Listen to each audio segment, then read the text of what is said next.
Welcome to the second Loveland Laser Tag podcast. This is Mischief. And the Fear Turkey. How you guys doing today? We are driving home from a charity laser tag tournament we just competed in, so you're going to hear car in the background. Pretty cool. We were fighting for charity causes for cancer patients. It was a good time. So the Cancer Foundation was essentially for specifically targeted at kids with cancer. A lot of what their foundation does is helps financially help families and compensate families for things that were going on that are outside of their control. Terminal cancer is really just an awful thing, and all of us were glad that we could contribute and have a good time. The tournament was set in GameWorks. Their next tournament, they want to host another one next year on October 18th. The date's already locked in, so if you guys are interested, definitely show up. It was so much fun. Come out, play some laser tag, help some kids who really need the help. And they had really good food too. Italian. They did. Their vegetarian ziti was so good. Did you try it? No. I'm a meat eater. I'm a carnivore. I don't even know what to say to you right now. The artichoke hearts were so good. I bet they were. If I had any more room, I would have tried some. Anyways, they ran a pretty cool tournament. So, the tournament was at GameWorks, like I said. It had a lot of interesting qualities. The way that they were running it was a little bit different from like a casual double elimination round robin based tournament.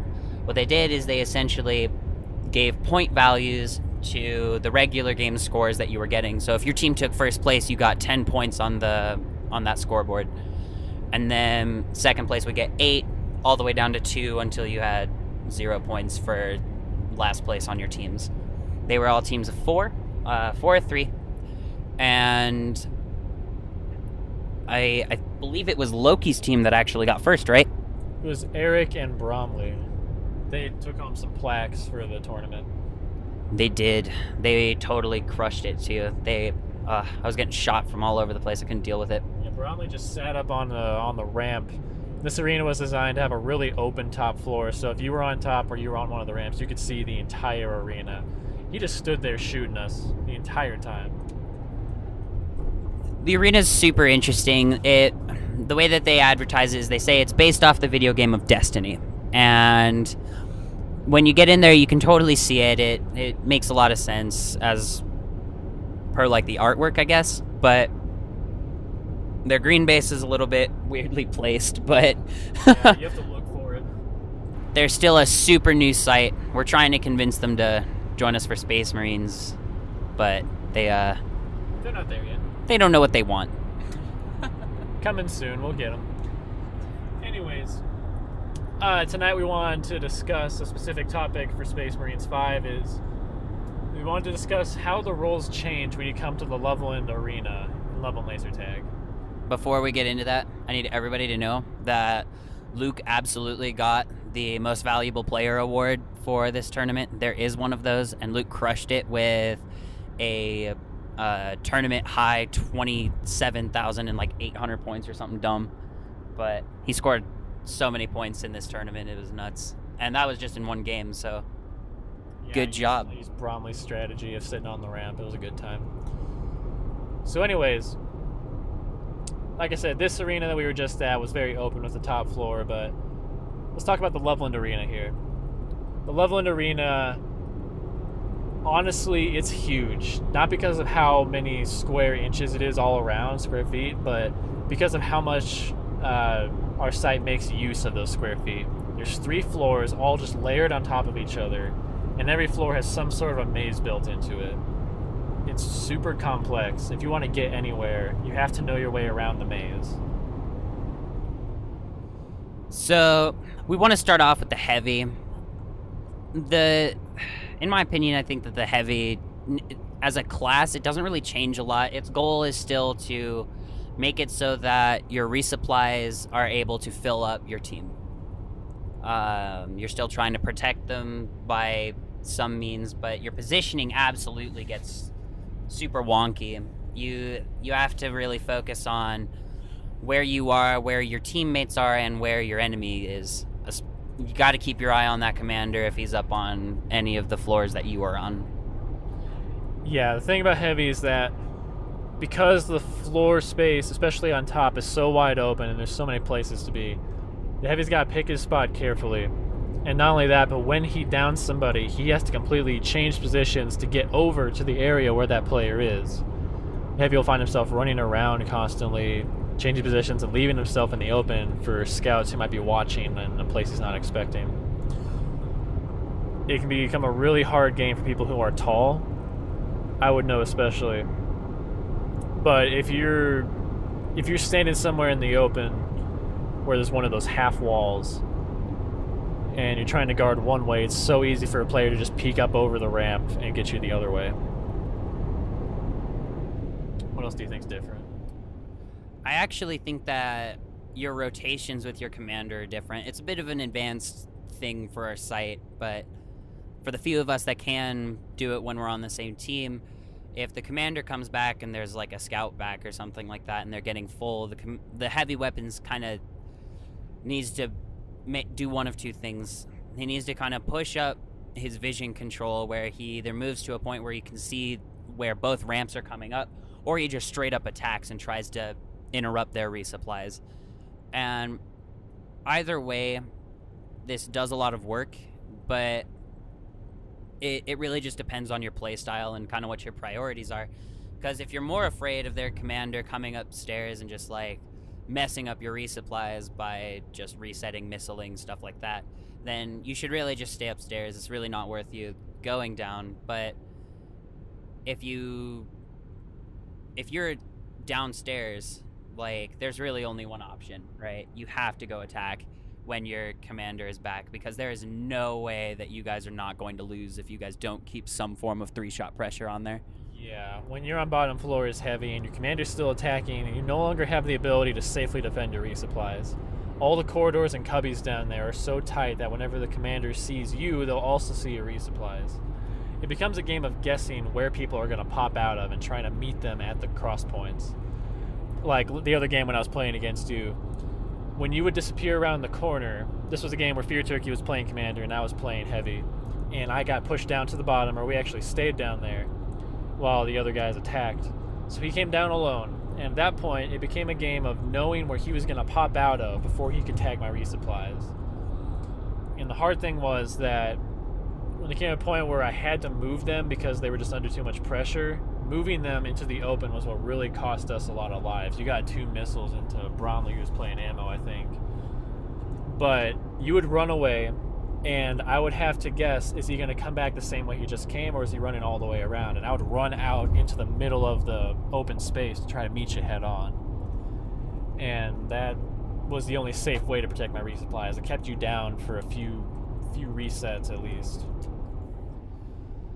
That game was a little bit rough. If I'm thinking of the same game, was that the Fear Turkey Strikes Back, or was that A New Hope? I don't remember. That was A New Hope. That was when we stayed downstairs. Yeah, they crushed me that game. We lost. We didn't get elimed, but it was just when you're playing Heavy and you have absolute knowledge of where that commander's going to be, especially downstairs, it makes it really hard for that commander to attack alone. And your goal is to just guess where he's going to come around. And it so happens that there's only 2 directions to come around if you push that commander on the outside of the maze. But once he gets into the maze, or she, it just starts becoming so much more difficult. So really, your goal is to keep that commander outside the maze, it feels like. Because if the commander runs into the maze, then he can come from 3 or 4 directions, making it just freaking impossible for you to block him. You got like 1 in 4 that you may or may not be able to guess where he is, and even if you do, he's usually gonna put 2 into you before you can put 1 into him. So And before we move on from heavy, another thing with heavy is when you're on top, there's basically 4 points in the top that you can control. There's the closet, there's the chamber, which I'm glad we're making all these names for these to make them really specific. There's fun box, and then there's the red ramp, like that bottom area, / the red corner, where you can kind of overlook the entire just open battlefield that is the red cubby. Freaking red cubby. Wherever the heavy is, you have like absolute control and defense of that 1/4 of the top. If he leaves and moves somewhere else, then it's pretty easy for the enemy to send at least a scout up and take control of that 1/4 of the top floor. I find it best to have your resupplies on one side and your heavy on the other side, so you at least have vision of all 4, whether they're on the 2nd or 3rd floor. Although what you do want to make sure you do if you end up going with this strategy is you need to make sure that you and your resupplies are within visuals of each other, so that when there's no action you can still get doubles, and when there is action you can put down whatever commander is going in on them. That's right. It gives you plenty of crossfire automatically just from being in different spots. Really, it's just so hard to attack if you get pushed downstairs, but that kind of brings us to our scouts, actually. Alright, let's do scouts. Scouts, I don't play as much scouts as I would like to, but when I'm playing the game, kind of the expectation that I have for a scout and what I really look for when I'm trying to protect myself from a good scout is a lot of positioning. Like, what are the odds that someone's going to come out behind me and rapid fire me in the back? What are the odds that I'm just going to get reset chained into the ground because there's a scout where an ammo can see him, kind of thing? Yeah, a good scout in our arena is going to use the complexity to their advantage. I think for me, scout belongs on 2nd floor in the maze. They have the ability to move into the maze and appear somewhere where the enemy isn't expecting. They can give complete crossfire to their heavy if they're defending from 2nd, or if they're attacking from 2nd and the commander's going up one of the 2 ramps, they can pop out in the middle and give crossfire no matter where they're attacking from. And if their team got pushed to the bottom, the scout has the ability from 2nd to move down to 1st if their team's under too much pressure. Scouts are notorious for popping commanders in the back in the maze when they need to, and their team's on the defensive. It can get real nasty trying to deal with anything involving feisty scouts, but one of the big things that I really have a distaste for is when they just kind of force you out of your comfort zone, right? Like, if you're playing commander, you're like trying to rush in there, all you see is the heavy, the ammo, and the medic. You shoot all 3 of them down, you go in and you're about to get like missile resets, you're gonna have a ball with them, but then this pesky scout from across into 2nd floor, he just pegs you as you go in. He puts 3 into you and you're just like, all right, well, that's obnoxious, right? Now I have to watch from like 4 different directions, not only just trying to break down their heavy. So it becomes like this really obnoxious game where you either have to focus on that scout or you have to focus on their defense, where the scout's just going to poke you down, and it's just it almost puts you in a no-win situation, but that's why you have other scouts. Seriously. What was I going to say? Yeah, scouts are weakest when they're attacking directly from the routes that the commander usually attacks from. I know a lot of people see the scout as like an assistant to the commander, someone to go on the offense and be attacking. They just can't provide the same rush-in control point offense that a commander or 3-shot can. When a scout rushes up the floor, even if they can tag out the resupplies and get control, it's so easy for someone to come back up and just knock them back out where they were. If they stay in 2nd, they're not at risk of losing the control points as much that they're controlling. No one's going to run down to 2nd and take it from them. This is from a perspective of the scouts attacking third floor. Yeah. In a situation where you have control of 3rd and you have your scouts attacking, obviously, like, there's no way for them to run in head first anyways. So it's like, you put 2 of them down there and you better have your commander on there because it's going to be a bloodbath. So many points. All right. Well, I think we should move on to Commander. Speaking of, what do you look for in a good commander? In our site, the thing with a commander at our site is focusing on the same thing I said with the control points with the heavies. The commander needs to be conscious of that. They need to know that they have the ability to run up into one of the areas in the top floor and totally take control of it from any amount of one shots. Sometimes even the heavy, they can force the heavy back into another fallback position because they have the 3-shot power. A good commander will use scouts in our arena to just confuse the defense, make them look all kinds of directions, and rush in at the worst possible time and just completely knock people back into defensive positions. As far as when they're attacking the first floor, you know how I play commander. You use that maze to your advantage. Commander in our arena is kind of weird because your nukes almost like their value is super dependent on the enemy team. Because if in our arena, if you double nuke and they just single nuke in return, it sucks because you almost lose the value of that first nuke. Really the only thing that it did was take 3 lives off of their medic, and stop whatever aggression that they had on you. Because all they're going to do is just make those trails and go back, and then you drop another one, and then they're just going to sit there. And you can't really go anywhere. But then if you bomb them back, any kind of momentum that they picked up against your team, it just almost gets nullified because they go down, your team pushes back up to wherever they were, and you just, bam, that's it.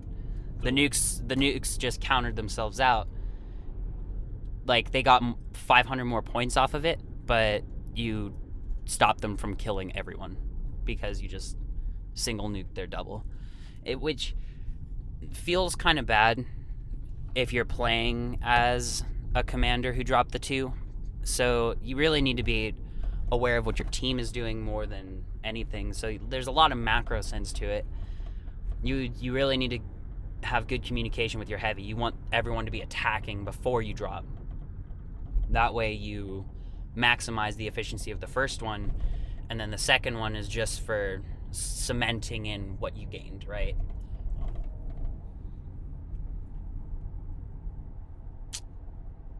Yeah, the nukes can... Shoot, you know me, man. I just use them really defensively. When my team loses top, I use it, we take it back.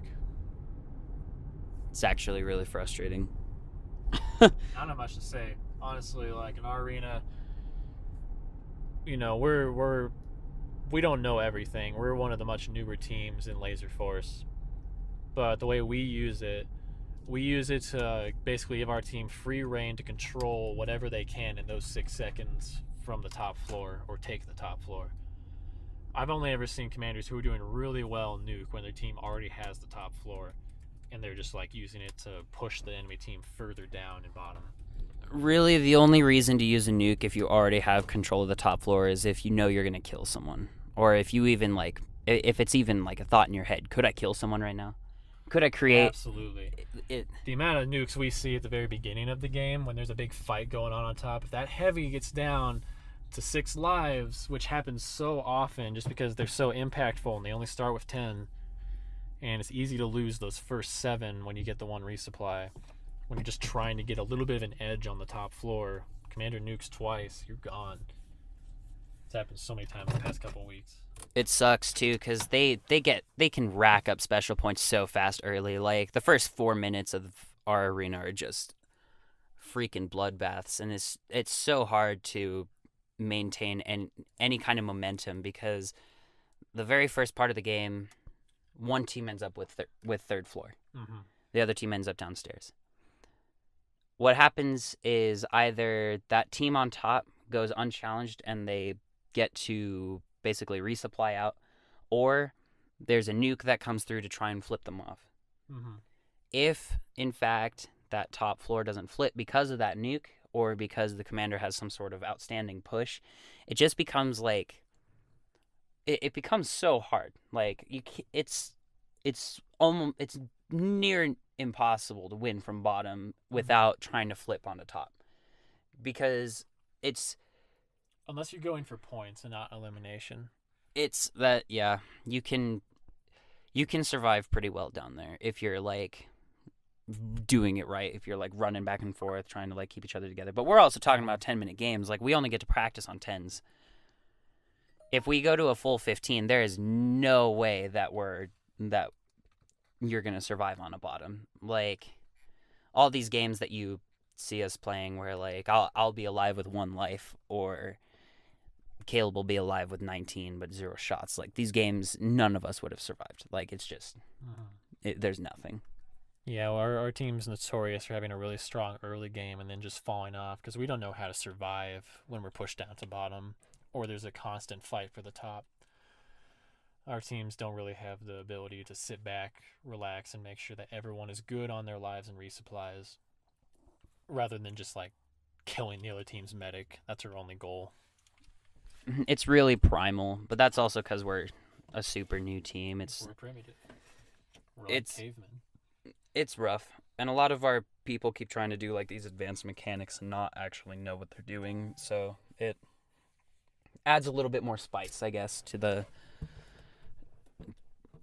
idea that we are so early game centric. Like, I don't know if any of you were paying attention during like Sacramento, but we would come out swinging. Like, yeah, every single game we would come out, we'd be swinging, and everyone would get like a little bit spooked. Australians would have to call like 6 people back. The Sacramento A was really the only team that didn't really have an issue with us. They just kind of sat on us regardless. Damn it, Yama. Yeah, freaking Yama. It was a lot of fun, but it really showed us a lot about our site, I guess, and like what our main struggles are going to end up being within the recent within the new within our new meta, right? We're going to try and recreate kind of what we're looking for instead of just doing this like, can you shoot me before I shoot you kind of thing. And although that's kind of what Commander's about, like, they're just forced to challenge a lot in our arena. They're forced to have the heavy know exactly where they are, sitting there watching them and be like, all right, I'm going to shoot you before you shoot me. It's just such a popular tactic with a lot of our Commander players. It's part of how we were raised, honestly. Like, that's literally how our arena works. If you tag someone before you get tagged, that's reset haven right there. Like, if you're a heavy and you tag that commander and he doesn't make a trail, you're gonna jet in there. Oh yeah. And like, there's nothing he can do about it. Like, it just sucks. The hallways are all one direction. There's no room for like leaving 50. If you run backwards, you only have that one direction to go, and then it's missile heaven. Although if that heavy goes down, it's so good. Like, missiling in our arena as a commander feels so good, and you can missile everyone. Mm-hmm. So that's something to look forward to. But I mean, it's really hard to not die as the resupplies, right? Let's move on to them, the resupplies. I think we can just kind of talk about them both at once and how they work with each other. Medic and ammo kind of play the same as other arenas in our arena, where the medic kind of like sits back and tries to not die, and the ammo tries to play a squishy heavy, basically, where they're just kind of looking out and trying to like shot call who to resupply. The thing I would say is different with our arena is that there's a lot of times where you can have the medic and ammo in different positions, maybe 15, 20 feet apart, and resupply from a crossfire. Like when you're on the red ramp, you can have your ammo up fighting and trying to take over third while the medic sits on second and only peeks his head out when he needs to get somebody. Or when you're first taking the top, the medic can even stay downstairs for a while, get the bases, and wait till it's safe before even trying to come upstairs. I'm so dirty with that, but unfortunately we have a bit of an issue where a lot of our resupply players are still super unaware of how to do those advanced things. Mm-hmm. So it's kind of something where like we can aspire to do it, but it's not something that we're ever going to consistently be able to do until we have that practice, which we are working on, but it's no not a lot of people at our site really want to play resupplies besides me. We're getting but more than we used to, but it's becoming a more popular trend.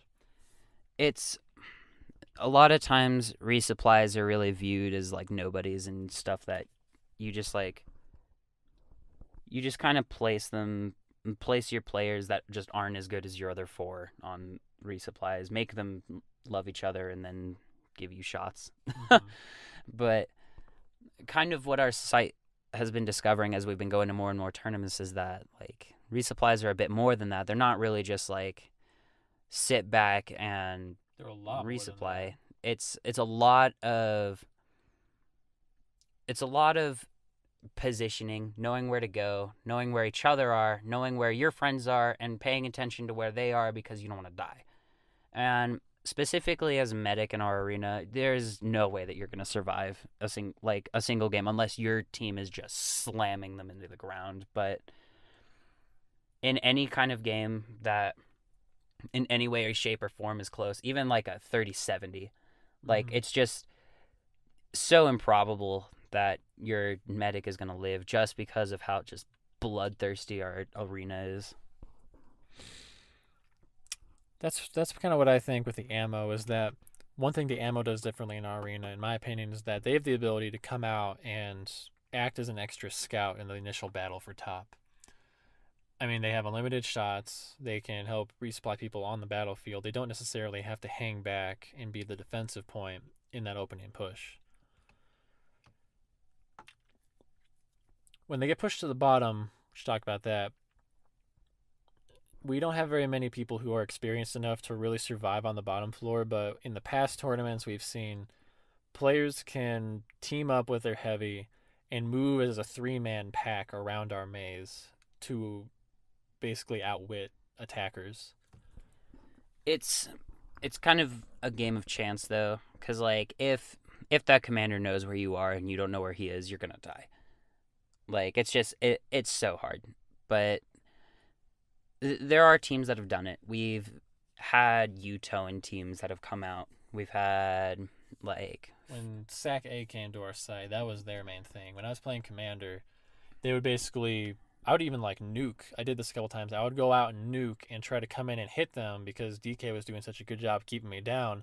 But they would just completely pick up and move somewhere along the back alleyway or under fill where I wasn't even expecting them to be, and I wouldn't find them. And then it would take me another 30 seconds of game time to find where they were and keep attacking. And I think that's probably the most effective way to keep a commander off you is just to like not let them know where you are. There's a couple different games that the resupplies can play. Like if you have a medic downstairs and you have an ammo on second, you guys can actually resupply people on the ramps. And when you're doing that, you make it so that they're constantly moving, and it's really hard for your enemy team to come down and send someone to actually like deal with that.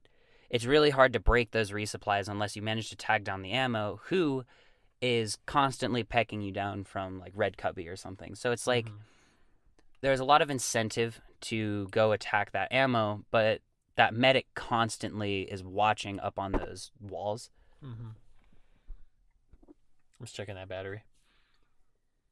It feels really weird playing medic and ammo in our arena just because there's like a lot of different strategies that you can employ. For example, we have our signature battle medic, which is a ridiculous and not effective resupply.